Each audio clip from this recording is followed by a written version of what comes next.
Oh,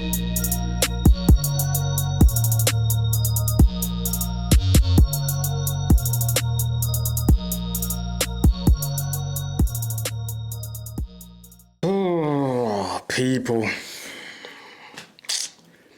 Watching this team is a chore, man.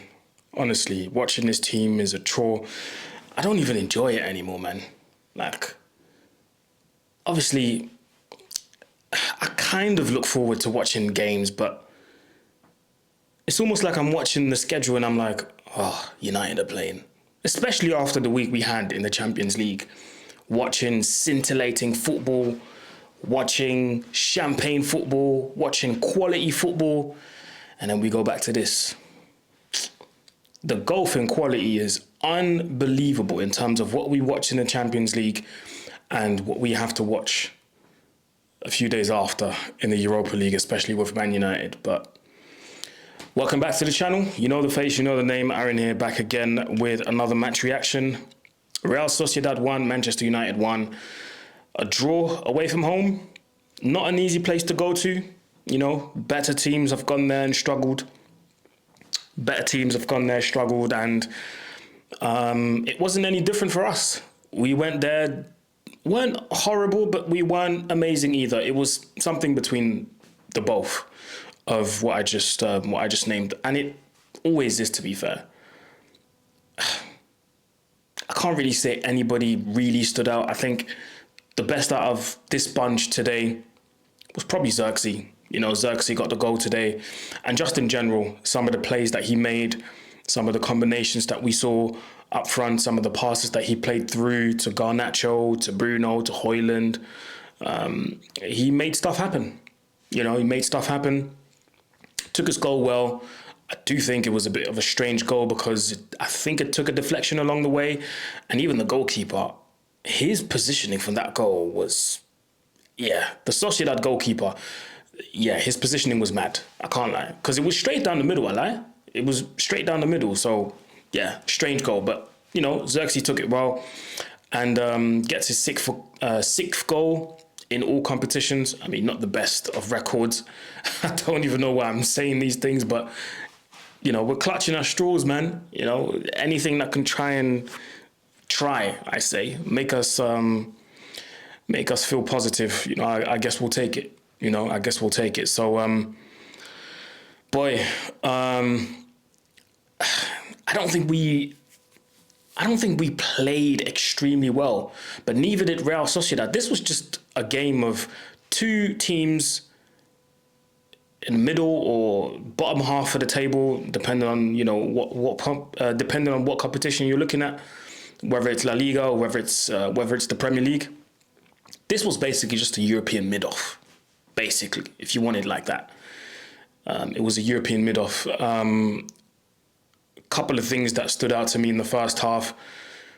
Obviously, the Hojlund chance that never happened. And, you know, Hojlund, I've talked about him multiple times. And this is now what? 0019 or 0020. Amorim needs to understand that he's not doing himself or Hojlund any favours by persisting with playing Hojlund, because you're not helping him.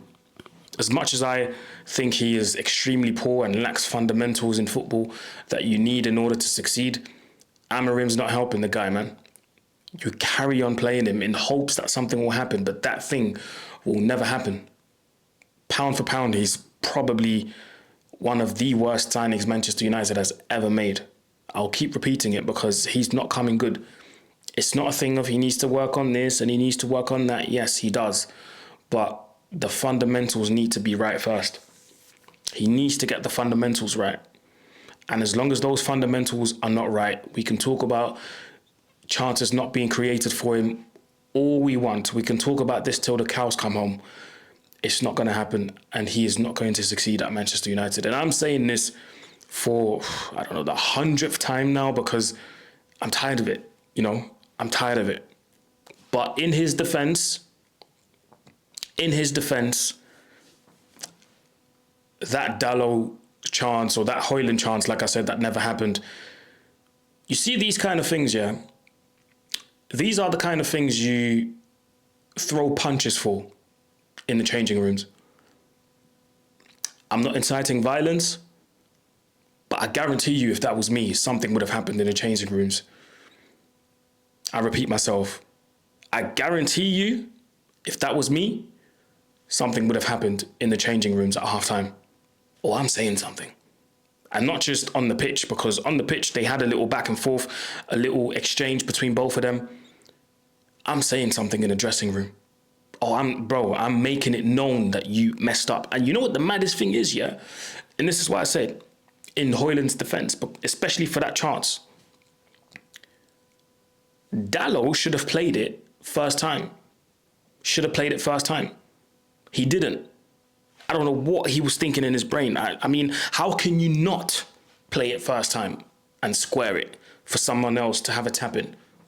Why? I guess we'll never know. Word to Kanye. He messes up, yeah? Hojlund has a go at him and Dalot's talking back. I was like, hold on a minute. You messed up, my brother. You messed up, you know. I'm telling you off and you're still talking. Wow. The audacity, bro. The audacity. The nerve of you to not play the pass for me to have a tap in. I'm having a go at you for not playing that pass and you're talking back to me. You're having a go at me. You're still talking. These are the type of players that Amorim has to deal with. And then I have to sit here and listen to people say Amorim has to change his system. Yes, he has to get the best out of this he has to get the best out of these players. Yes, he has to get something out of these players. Don't matter what it is, you need to get the best out of these players. But what do you do when you have low IQ players like that? What do you do? What do you do?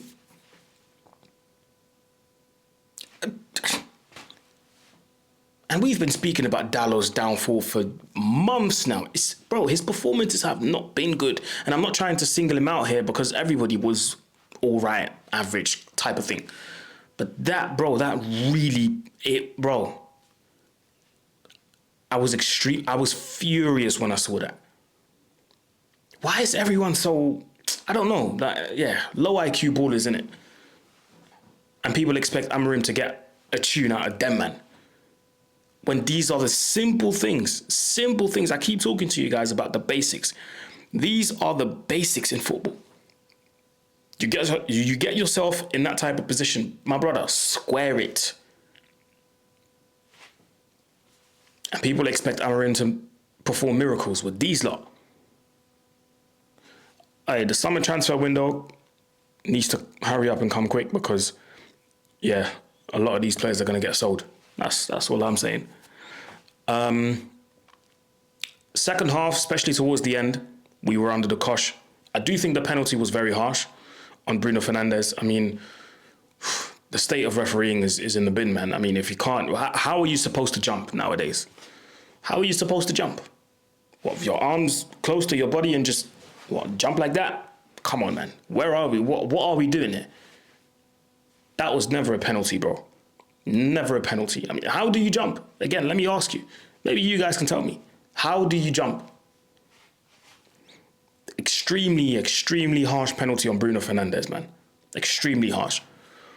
But anyway, Real Sociedad equalised, make it 1-1. Oyarzabal gets the equaliser. And all of a sudden, we have ourselves a game. You know, we can't rest because it's basically back to 0-0, really and truly. And the return fixture is going to be spicy, to say the least. And guess what? I'm going to it. So expect me to go to Old Trafford and expect to see anything. I could not go to Old Trafford next week and expect a win because anything can happen. And I'll tell you what, we play anything like we did today because the quality was extremely low. Extremely low. Extremely low. We play anything like this against Arsenal on Sunday, we're getting packed in. Couple of disappointing performances despite his assist. I do think Garnacho was wasteful, but when is he not ever wasteful? He's always been like that, and he probably will be like that. You know, as long as that ego of his keeps growing, and as long as he thinks that he's the man, nothing will change. So I don't expect any improvement from that, because it's been going on for 2 years now. So, you know what they say, old habits die hard. Loves to cut inside and have a shot. You know, I'm surprised he actually squared it to Zirkzee, who was arriving late in the box for him to get that goal. But yeah, man, it's just a sad state to see Man United in, bro. I'll be honest. There's nothing really exciting to take from this game. I can't really say, oh, we didn't take our chances. Nah, we're not that type of team. We're poor. We're poor. Every time we play, we're just poor. The quality of this team is at its lowest that I've ever seen. You know, and of course, the Bruno Fernandes discourse carries on. I'm not going to, hound in on him for today. But all I'm saying is, when he's your best player, there's a certain ceiling that you reach, and then, yeah, you just don't go beyond that. So, yes, if you don't want to call it saving us and all of that stuff, yes, cool. But in a structured team, I still think he won't thrive. He thrives in chaos.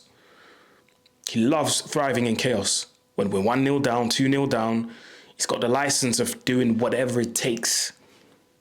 Whatever it takes for United to come back. Probably tells you a lot about the player as well, that he only turns up when things are bad. But when things are good...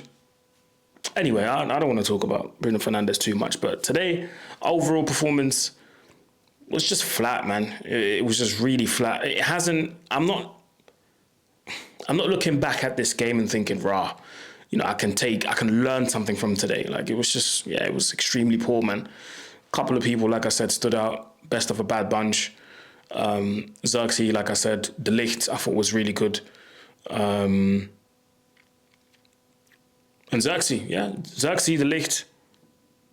Casemiro looked all right. But like I said, we put in that type of performance on Sunday against Arsenal at home, which I might go to as well. Lord have mercy. We're going to get packed in. So, yeah, man, listen. Amarim, man, I feel for him. Especially after that, Dalot and after that Dalot and Hojlund incident. I feel for him.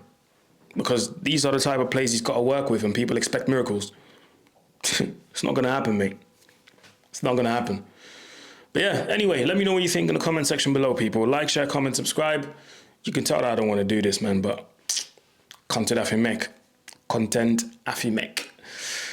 So yeah, like, share, comment, subscribe. If you made it till the end of this video, go in the comment section and type in average. That's your final word for today. Like, share, comment, subscribe, people. It's road to 15K, and I'm out. Peace.